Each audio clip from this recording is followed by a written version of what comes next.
Assalamualaikum warahmatullahi wabarakatuh. Dalam pertemuan kita kali ini kita melanjutkan kuliah kita, kuliah PPBS, Planning, Programming, and Budgeting System. Jadi kali ini kita akan membahas tentang kerangka logis penyusunan suatu anggaran. Jadi memang tadi sudah kita singgung, PPBS itu menyangkut perencanaan, penganggaran, dan juga pemrograman. Dalam penyusunan penganggaran itu juga kita harus melihat bagaimana kerangka aktivitas organisasi. Kerangka aktivitas organisasi ini menjadi penting dalam rangka untuk agar anggaran yang dibutuhkan itu menjadi jelas, dapat dihitung, dapat dikalkulasikan. Nah, strategi yang dibangun dalam menyusun kerangka aktivitas organisasi ini adalah strateginya biasanya dituangkan di dalam sebuah visi dan misi. Jadi apa yang menjadi visi dan misinya, dari situ kemudian bisa didapat perumusan tentang kerangka aktivitas organisasi. Nah, visi dan misi ini kemudian dielaborasi, diterjemahkan dalam tujuan-tujuan yang bersifat terrinci, terrinci, dalam jangka waktu tertentu, apakah dalam jangka waktu 1 tahun, jangka pendek, jangka menengah, 5 tahun, dan juga jangka panjang, sampai misalnya sampai 20 tahun, kalau dia memerlukan jangka panjang. Nah, tujuan ini menjadi penting. Kalau tadi kita sudah bicara strategi, sekarang kita bicara tujuan. Tujuan ini, atau tujuan suatu organisasi itu harus diformulasikan dalam pernyataan kualitatif. Jadi tujuan itu sebaiknya dalam pernyataan kualitatif. Karena pada penjabaran berikutnya pada aktivitas, kegiatan, program dan kegiatan, di situ baru muncul yang pernyataannya sifatnya kuantitatif. Anggaran dibuat untuk menyatakan tujuan-tujuan tersebut dalam sebuah pernyataan kualitatif. Jadi anggaran itu juga dialokasikan, diperhitungkan dalam rangka untuk membackup pernyataan tujuan yang kualitatif tadi. Jadi kita masih pada wilayah kualitatif. Kemudian aktivitas. Aktivitas itu dibuat berdasarkan tujuan dan anggaran yang telah dibuat. Jadi aktivitas ini nanti sudah lebih mengkerucut, sudah lebih teridentifikasi dengan lebih spesifik. Di sini sudah bermain bukan saja kualitatif tapi adalah kuantitatif. Jadi dia dirumuskan sedemikian rupa berdasarkan tujuan dan anggaran yang tadi sudah kita bicarakan di atas. Nah, berikutnya tadi kan kerangka logis penyusunan program. Nah, sekarang bagaimana dengan kerangka logis penyusunan program? Kerangka logis penyusunan program, tahap-tahap penyusunannya adalah sama juga tadi. Ada penetapan strategi organisasi, apa visi dan misinya. Jadi itu juga sejalan. Kemudian rumuskan tujuannya, buat tujuan.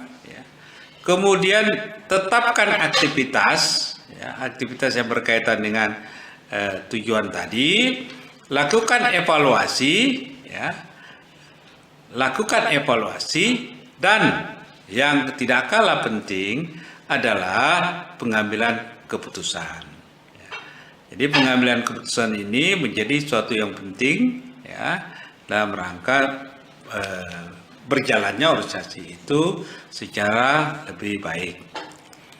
Nah, sekarang kita membahas lebih lanjut tentang penetapan strategi organisasi, visi dan misi tadi.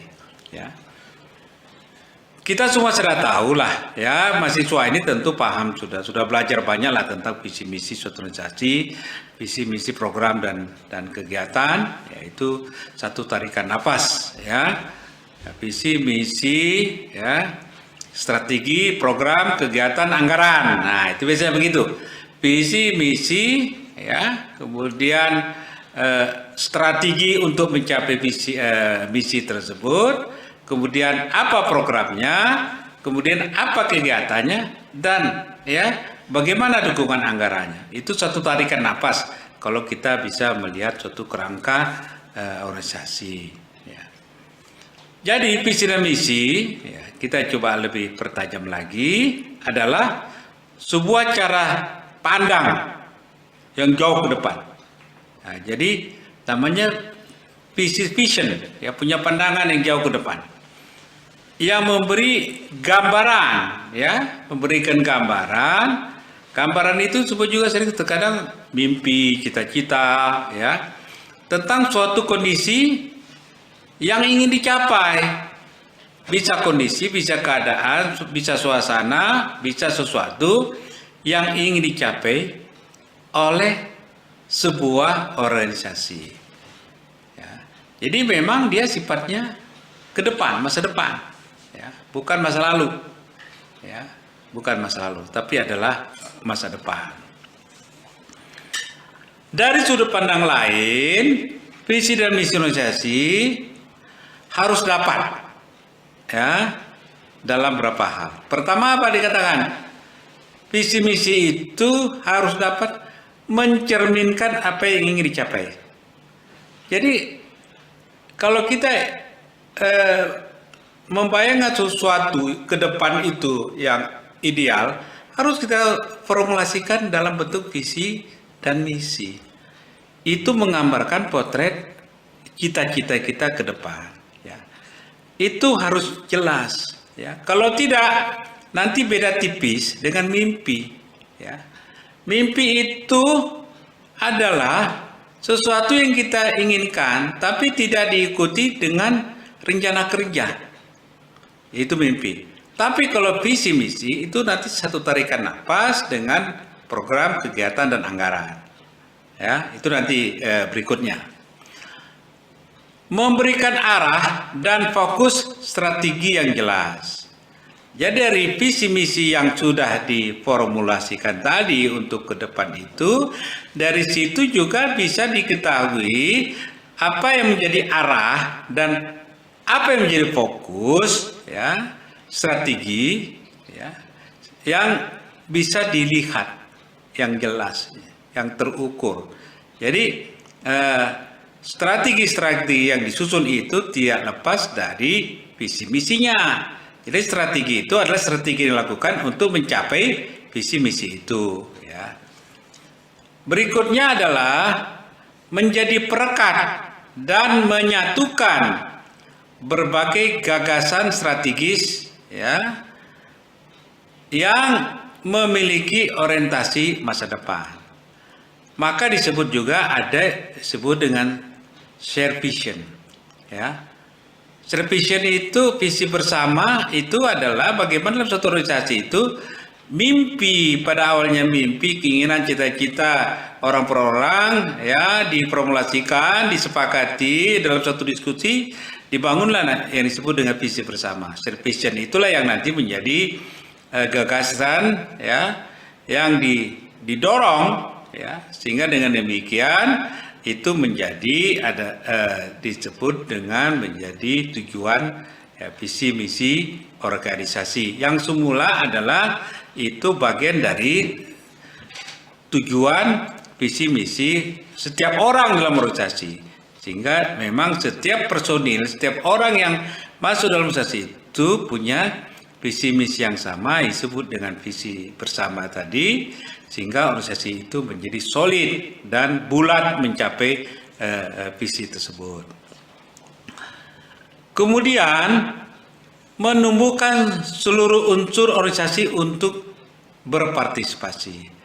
Kalau visi itu terbangun sebagai visi bersama, shared vision, maka partisipasi orang-orang dalam organisasi itu akan makin kuat, makin jelas, ya.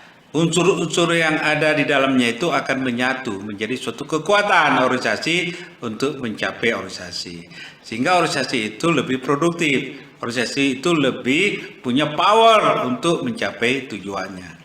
Jika tidak, ya setiap personil organisasi itu mempunyai visi yang berbeda, maka ini bisa saling meniadakan, saling melemahkan. Maka dia akan jalan di tempat. Organisasi itu tidak bisa bergerak ke depan untuk mencapai tujuannya. Menjamin kesinambungan kepemimpinan organisasi. Jadi kalau sudah punya visi yang sama, maka akan terjadi suatu proses kesinambungan, terjadi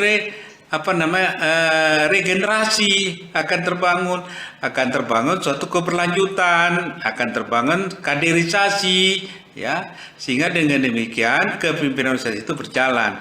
Siapapun yang memimpin yang ada karena visinya udah sama, organisasi itu nggak goyang. Organisasi itu tidak akan mengalami turbulensi organisasi. Ya, turbulensi organisasi itu biasanya terjadi kalau pergantian kepemimpinan. Karena antara pemimpin yang satu dengan yang lain tidak sama visinya, padahal kapalnya sama. Ya, nanti kalau pas si A memimpin kapalnya mengarah ke barat, si B memimpin arah ke timur, loh, berputar-putar saja itu kapal nggak mencapai tujuan. Jadi maka itu kenapa dibangun dulu visi bersama, shared vision, kesepakatan bersama, keinginan bersama, sehingga dengan demikian siapapun yang meneruskan kepemimpinan itu pada jalur yang sama. Ya.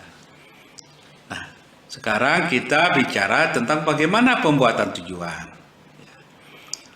Tujuan dalam hal ini adalah sesuatu yang akan dicapai dalam kurun waktu.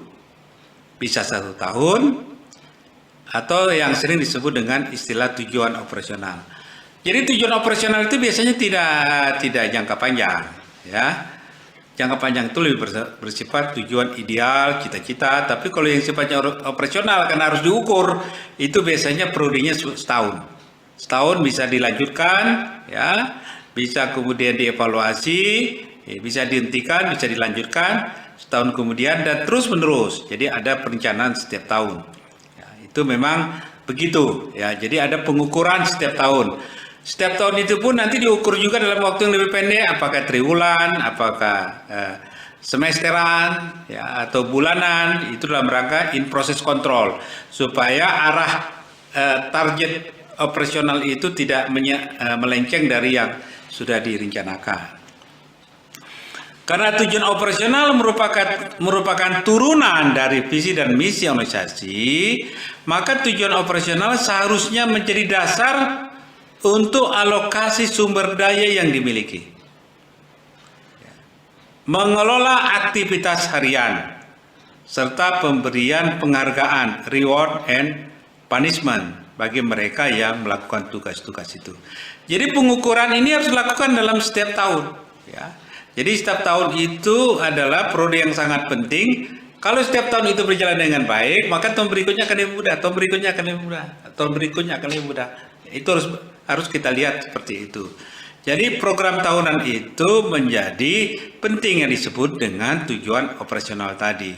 Itu ibarat kita menaik tangga, ya, langkah menaik tangga, kita kan naik tangga yang benar tuh stepnya kan langkah pertama, tangga kedua, tangga ketiga. Kalau tangga pertama disebut setahun, 2 tahun, ya begitu. Jangan kita karena kita merasa hebat dari tangga pertama melompat tangga kedua, terpleset, terpelanting, remuk, patah kaki. Nah, itu risiko.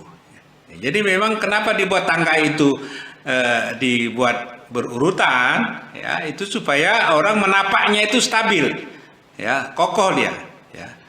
Tinggal nanti kecepatan saja. Ada yang naik pertangga itu pelan, ada yang lebih cepat, ada yang lebih cepat lagi, tapi tetap pada langkah yang sama. Jangan coba-coba melompat 2-3 tangga, itu sangat berbahaya. Jadi oleh karena itu ya pengelolaan aktivitas ini penting, ya, bisa sifatnya every day, every month, per triwulan, kuantil ya, per semester, itu penting sehingga kita bisa mengukur proses perjalanan itu ya secara in proses kontrol. Nah, berikutnya kita harus merumuskan apa yang disebut dengan tujuan operasional. Tujuan operasional adalah sebuah tujuan operasional yang baik harus mempunyai karakteristik sebagai berikut. Ya.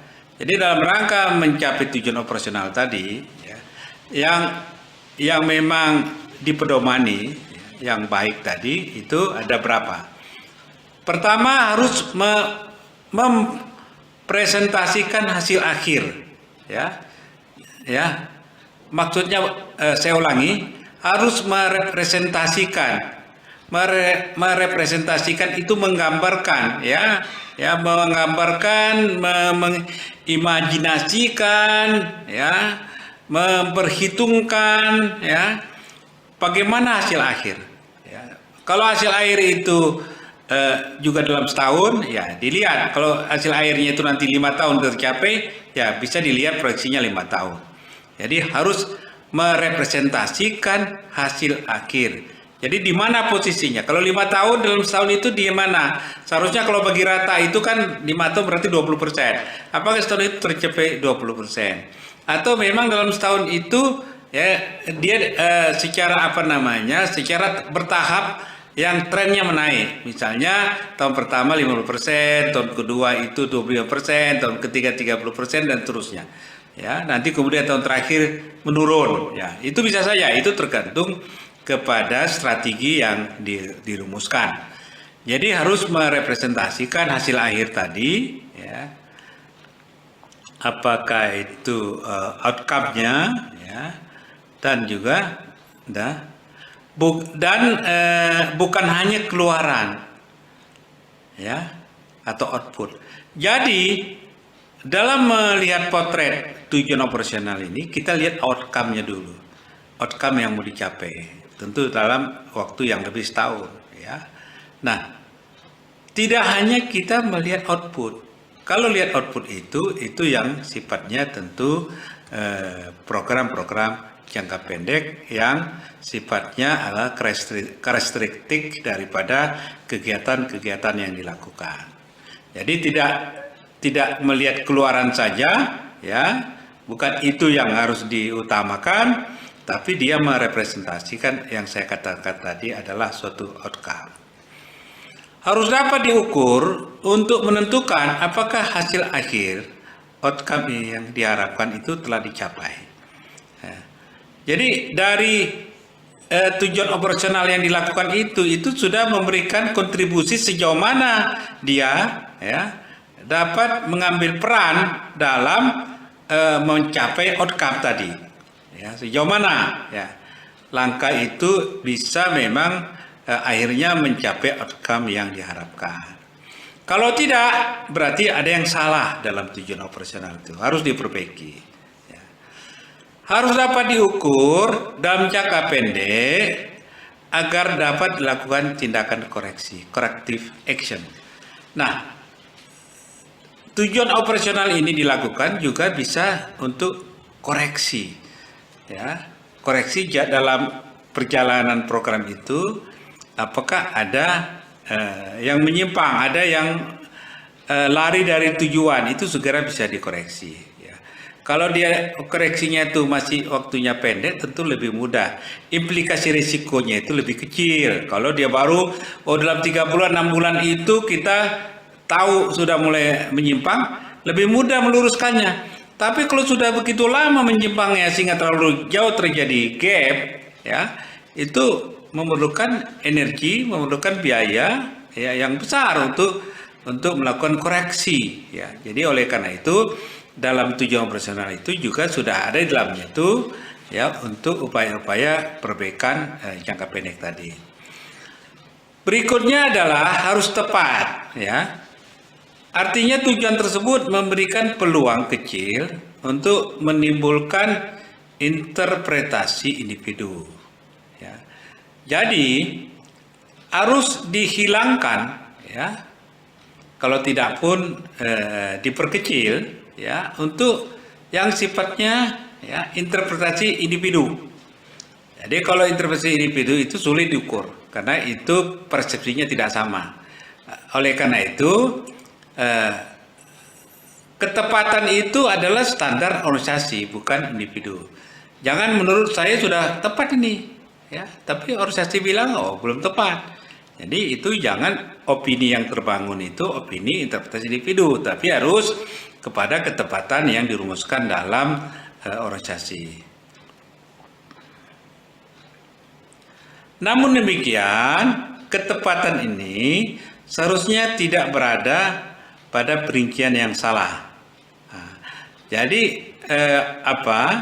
dia katakan tepat, ya, wah ini sudah tepat, tapi perinciannya salah, ini berbahaya, akan menimbulkan pemborosan organisasi.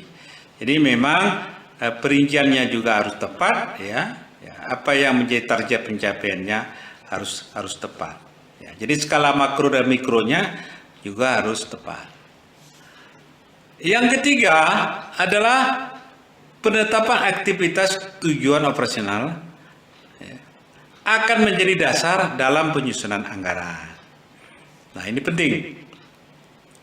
Kita menghadapi beberapa alternatif pendekatan dalam penyusunan anggaran. Ya. Apa saja itu? Ya.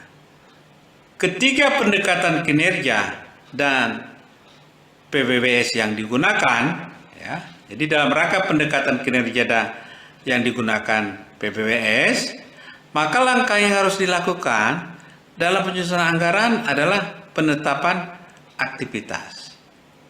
Tetapkan dulu aktivitas, baru anggaran itu bisa mengikuti. Kalau nggak ada aktivitas, anggaran yuran muncul dari mana? Ya, bagaimana dasar perhitungannya? Jadi harus memang diawali dengan penetapan aktivitas. Tetapkan dulu aktivitasnya apa. Aktivitas ini rujukannya tentu dari program. Program itu rujukannya dari strategi program. Strategi program itu rujukannya dari visi misi program. Kan itu rangkaiannya. Maka di ujung bawah itu muncul aktivitas, baru kemudian dukungan anggaran. Jadi yang bersentuhan langsung dengan anggaran itu adalah aktivitas. Bukan program, bukan strategi, bukan visi misi, tetapi aktivitas.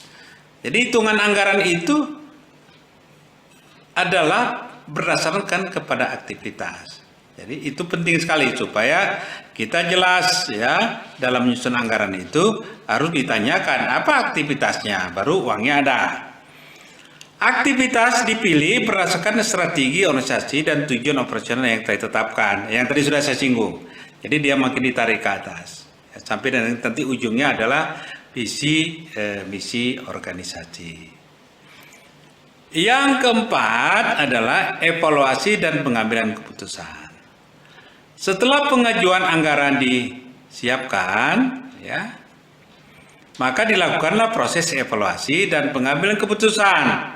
Dari evaluasi kemudian ada eksekusi, ya. Jadi setelah tadi semua dilaksanakan, perencanaannya sudah dilaksanakan, program sudah dilaksanakan, dukungan anggaran juga sudah direalisasikan, kemudian dievaluasi, ya. Dari evaluasi itu kita dapat gambaran apakah sudah sesuai antara target dengan kenyataan, ya, antara target yang dicapai dengan realita, ya, di akhir program itu. Jika ada gap, sejauh mana gap itu? Kecil, besar, sedang atau besar, ya, dari situ baru kita bisa buat keputusan. Kalau gapnya sudah nggak ada, semua tercapai 100%, ya, maka keputusannya program itu di close, misalnya udah selesai karena udah tercapai program. Kalau dia belum tercapai hanya 50%, keputusannya apa? Oh, kita perlu lagi replanning, ya, replanning. Kenapa cuma 50%? Bagaimana ini diteruskan supaya tercapai? Itu juga keputusan untuk meneruskan supaya tercapai. Atau kalau dia sudah tercapai dihentikan, ya, karena sudah tercapai, atau dibuat program baru, ya, karena sudah tercapai dibuat program-program baru. Itu juga suatu keputusan. Proses ini dapat dilakukan dengan standar baku yang ditetapkan oleh organisasi, ya, ataupun dengan memberikan kebebasan pada masing-masing unit untuk membuat kriteria dalam menentukan ranking. Jadi itu nanti semua dikompilasi menjadi suatu rumusan kebijakan organisasi secara keseluruhan.